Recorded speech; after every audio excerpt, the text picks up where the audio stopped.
Hello दोस्तों, Canada में visitor enter करते ही आप लोग ऑप्शन ढूंढने लग जाते हो अपने विजिटर वीजे को वर्क परमिट में कन्वर्ट कराने का। लेकिन दोस्तों, अगर मैं आपको बताऊं कि आप अपने विजिटर वीजे को स्टडी परमिट में भी कन्वर्ट करा सकते हो एंड ये एक बेटर ऑप्शन है अपने विजिटर वीजे को वर्क परमिट में कन्वर्ट कराने से। ये बेटर ऑप्शन क्यों है, क्या क्या फायदे हैं, आपको बातें करेंगे इसी वीडियो में। सो वीडियो को एंड तक जरूर देखिएगा ताकि आपको इन दोनों के बीच का डिफरेंस पता चले एंड आपको ये पता चले कि स्टडी परमिट आपके लिए एक बेटर ऑप्शन क्यों है। तो without wasting any time, let's get into the video. आप यहाँ पे विजिटर वीजे पे आए हो। विजिटर वीजे की एक कंडीशन होती है कि आप यहाँ पे जो है वो 6 महीने ही रह सकते हो एक ही विजिट में। जैसे कि आपका 10 साल का वीज़ा लगा होता है, सबको पता है। लेकिन जब आप कनाडा एंटर करते हो, कनाडा एंटर करते ही आपके 6 महीने स्टार्ट हो जाते हैं एंड 6 महीने से आप ज़्यादा नहीं रह सकते। ये भी एक कंडीशन होती है। अब उसके अंदर आपके पास ऑप्शन होता है कि आप अपने विजिटर वीजे को वर्क परमिट में कन्वर्ट करा सकते हो, जो कि बहुत सारे लोग जो हैं वो चुनते हैं। लेकिन इनके अंदर जो प्रॉब्लम्स आती हैं वो बहुत सारी है। अब उसमें से सबसे पहली प्रॉब्लम आती है वो है कि आपको एक LMI बेस्ड जॉब ऑफर चाहिए, जो कि यहाँ पे ढूंढना बहुत ही ज़्यादा मुश्किल है। जैसे कि पहले ही पता है कि कनाडा में इस समय काम की बहुत ज़्यादा शॉर्टेज हो गई है। कनाडा के अंदर जो बंदे रह रहे हैं उन्हीं को ही मुश्किल से काम मिलता है। सो बाहर से जो लोग आ रहे हैं तो उनको तो कहाँ से काम मिलेगा। ऊपर से बहुत सारी कंडीशंस आपको फॉलो करनी होती हैं। आपको खुद एम्प्लॉयर ढूंढना होता है एंड अगर आप एम्प्लॉयर नहीं ढूंढ पाते सो बहुत सारे यहाँ पे इमिग्रेशन एजेंट्स होते हैं जो आपको जॉब प्रोवाइड करते हैं, LMI आपको देते हैं। लेकिन भाई वो अच्छा खासा पैसा लेते हैं वो LMI देने का, जो कि एक सही तरीका नहीं है। एंड दूसरा जो ऑप्शन आता है वो आता है आपका खुद जॉब फाइंड करने का। अब खुद जॉब फाइंड करना बहुत ही ज़्यादा हार्ड है यहाँ पे, बिकॉज एक तो आपको एम्प्लॉयर ढूंढना बहुत ज़्यादा मुश्किल हो जाता है। दूसरा एम्प्लॉयर को सेटिस्फाई करना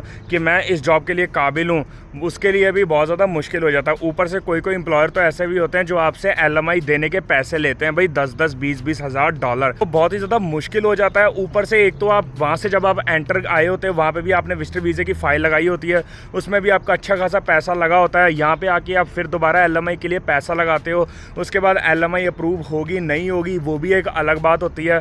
जॉब मिलेगी नहीं मिलेगी वो भी एक अलग बात होती है। मीन्स 6 मंथ्स के अंदर आपको इतना सारा काम करना होता है। सो बहुत ही ज़्यादा मुश्किल हो जाता है। अब एक छोटा सा एग्जांपल लेते हैं ट्रकिंग का। बहुत लोग जो हैं वो कनाडा में एज अ विजिटर वीज़ा आते हैं एंड फिर यहाँ पे आके ट्रक चलाना चाहते हैं। लेकिन उनको यही नहीं पता कि यहाँ पे जो अगर आप लाइसेंस बनाना चाहते हो सो भाई 3-3 साल तो लाइसेंस बनाने को ही लग जाते हैं अगर आपके पास प्रीवियस एक्सपीरियंस नहीं है। जैसे एक छोटी सी चीज़ है कि यहाँ पे आपको पहले 3 लाइसेंस बनाने होते हैं, G1, G2, G। अब उनके अंदर 1-1 साल का गैप होता है। अगर तो आपके पास एक्सपीरियंस आपका G बन जाएगा, फिर उसके बाद आप सीधा AZ जो है वो ट्रक का लाइसेंस बना सकते हो। लेकिन उससे AZ ट्रक के लाइसेंस की ट्रेनिंग ही भाई 3-3 महीने तक चलती है एंड 3 महीने के बाद आपका जो है वो लाइसेंस बनता है। सो आप यहाँ पे आओगे, आप 3 महीने तक ट्रेन करोगे, पीछे सिर्फ आपके पास 2 महीने रह जाएंगे। अब आपके पास नया नया लाइसेंस होता है, आप नए नए ट्रक ड्राइवर होते हो। सो भाई जॉब ढूंढनी भी बहुत ज़्यादा मुश्किल हो जाती है। ऊपर से LMI बेस्ड जॉब ढूंढनी वो तो और भी ज़्यादा मुश्किल हो जाती है।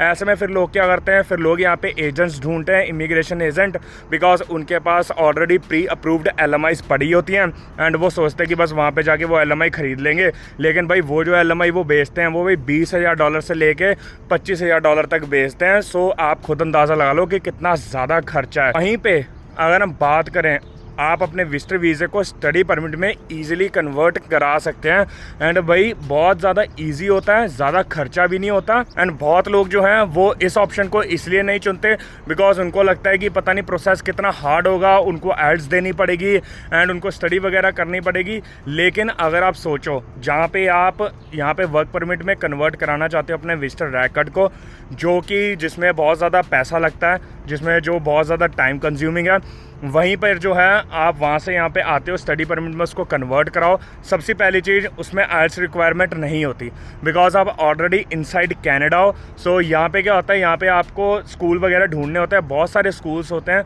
जो विदाउट IELTS भी आपको एडमिशन देते हैं।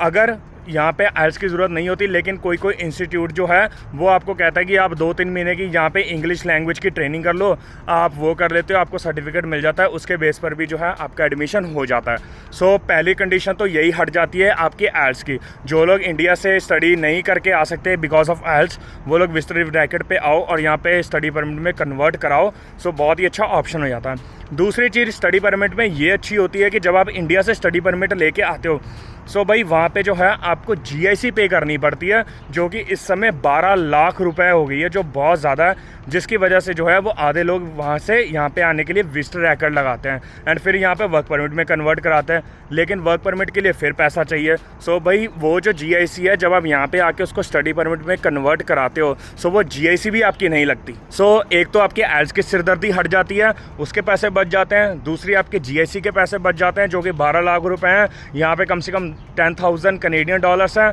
सो ये दो चीज़ें आपके ऊपर से हट जाती हैं।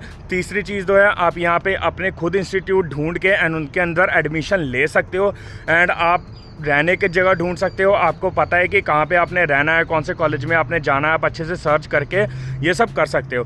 उसके बाद आप 2 साल की स्टडी लो एंड फिर आपका जो है वो रेगुलर उन लोगों की तरह आपको वर्क परमिट मिलेगा जो लोग यहाँ पे एज एन स्टूडेंट आते हैं। फिर आपके जब वो 2 साल की पढ़ाई कंप्लीट हो जाती है, फिर आपको जो है वो 3 साल का वर्क परमिट मिल जाता है। तो जो लोग तो यहाँ पे आके पढ़ सकते हैं, उनको तो अपना विजिटर वीज़ा जो है वो स्टडी परमिट में कन्वर्ट कराना चाहिए इंस्टेड ऑफ वर्क परमिट में। वहीं पे स्टडी परमिट कंप्लीट होने के बाद आपके पास बहुत सारे ऑप्शंस खुल जाते हैं। आप स्किल ट्रेड में अपनी PR की फाइल लगा सकते हो, फेडरल में अपनी PR की फाइल लगा सकते हो। मीन्स जितने भी सारे ऑप्शंस होते हैं जो एक स्टूडेंट के पास होते हैं, वो सारे आपके ऑप्शन खुल जाते हैं PR होने के।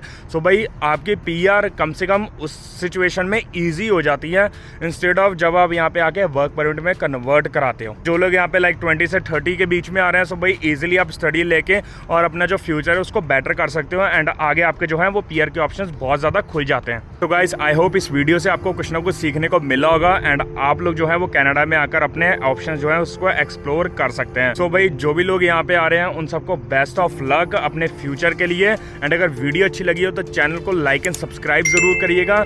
मिलते हैं नेक्स्ट वीडियो में और भी इंफॉर्मेशन के साथ। Till then goodbye, take care.